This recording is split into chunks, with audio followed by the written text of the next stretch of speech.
माझं नाव रोहित आहे. मी 22 वर्षांचा आहे. ही कथा 2 वर्षांपूर्वीची आहे, जेव्हा मी कॉलेजमध्ये होतो. त्या दिवसांत हिवाळ्याचा हंगाम होता. मी घरी कंटाळा आला म्हणून मामाजींकडे जाण्याचा प्लॅन केला. माझे मामाजी गावात राहतात. 2 दिवसांनी मी मामाजींकडे पोहोचलो. माझे 4 मामा आहेत. त्या दिवशी मी दुसऱ्या मामाजींच्या घरी राहिलो. माझ्या मामीजी सुमारे 36 वर्षांच्या आहेत. त्या फारशा सुंदर नाहीत, पण त्यांचं शरीर अगदी अमृतासारखं गदरलेलं आहे. त्यांचा साईज 34, 30, 36.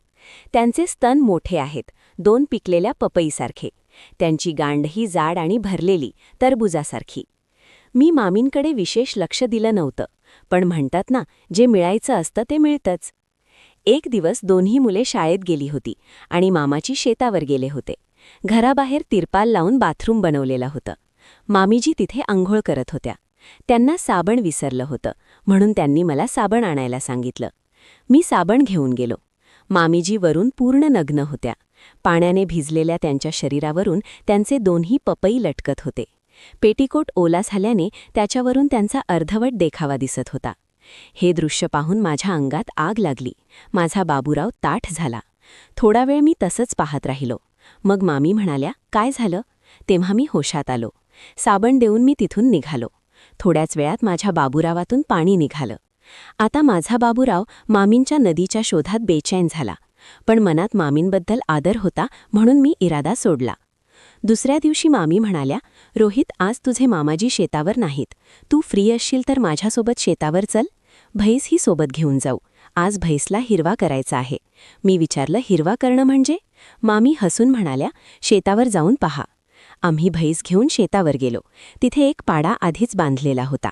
आम्ही म्हैस पाड्याजवळ बांधली आणि पाड्याला मोकळं सोडलं. आम्ही जवळच बसलो. पाडा म्हैसेवर चढला आणि त्याचा बाबूराव बाहेर येऊ लागला. पाडा जोरजोरात म्हैसीला उण्या घायला लागला. मामी आणि मी हे सर्व पाहत होतो. हे पाहून माझा बाबूराव तुफान मचवू लागला. अचानक म्हैस दोरी तोडून पळाली. मामी पुढे पुढे आणि मी मागे मागे धावलो. तेव्हाच मामी शेताच्या मेडीवर घसरल्या आणि मीही घसरून मामीवरच पडलो. थोडा वेळ आम्ही तसेच पडून राहिलो. माझे ओठ थेट मामींच्या ओठांवर जाऊन चिकटले आणि मी मामींना किस करू लागलो. थोडा वेळ मामीही मधहोश झाल्या. मग त्या होशात आल्या आणि मला बाजूला करून उठल्या.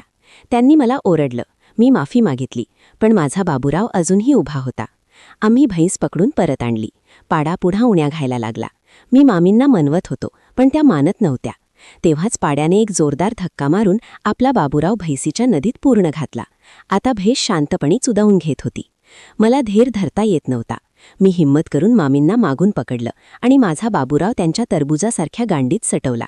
त्यांचे पपई हातात घेऊन जोरात दाबले. मामी नकार देत होत्या. मी तुझी मामी आहे, असं होऊ शकत नाही. मी म्हणालो, मामी, तुम्ही नदी आहात आणि मी बाबूराव. आता आपलं नातं फक्त नदी बाबूरावाचं आहे. मामींना माझा इरादा समजला. त्या म्हणाल्या, कुणाला कळलं तर माझी बदनामी होईल. मी म्हणालो, इथे फक्त आपण दोघं आहोत. जे होईल ते फक्त आपल्याला माहीत राहील. हळूहळू मामी शांत झाल्या.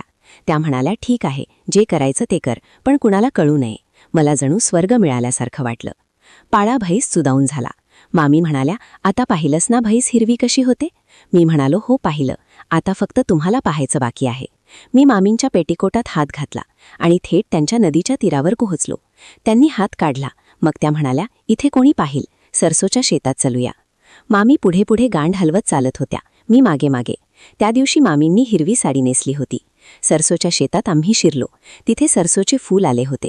मी लगेच मामींना पकडलं, त्यांना शेतात पाडलं आणि जोरजोरात किस करू लागलो. त्यांचे ओठ पाकळ्यासारखे रसाळ होते. खूप वेळ आम्ही ओठ चोखत राहिलो. मामी म्हणाल्या, जे करायचं ते लवकर कर. मी म्हणालो, आता नदी उघडायची असेल तर छान उघडा ना. मी मामींच्या गळ्यावर किस करू लागलो. मग त्यांच्या पपईवर तुटून पडलो. त्यांचे पपई ब्लाऊजमधून हलत होते. मी दोन्ही हातांनी ते पपई पकडून जोरात दाबले. त्यांची ओरड निघाली. ते पपई जबरदस्त होते. त्यात खूप रस भरलेला होता. मी त्यांचे पपई मसलत राहिलो. मग मी खाली सरकलो आणि त्यांच्या मलाईदार पोटाला किस करू लागलो. मामी जोरजोरात श्वास घेत होत्या. पोट चुंबन केल्यानंतर मी पुन्हा वर आलो आणि त्यांचे रसाळ ओठ चोखू लागलो. आता मामींनी प्रेमाने मला बाहुपाशात घेतलं. ही कथा इथे संपत नाही. पुढचा भाग मी तुम्हाला सांगेन की मी मामींची नदी कशी शोधली आणि तिच्यातला ओढा कसा उफाळून आणला.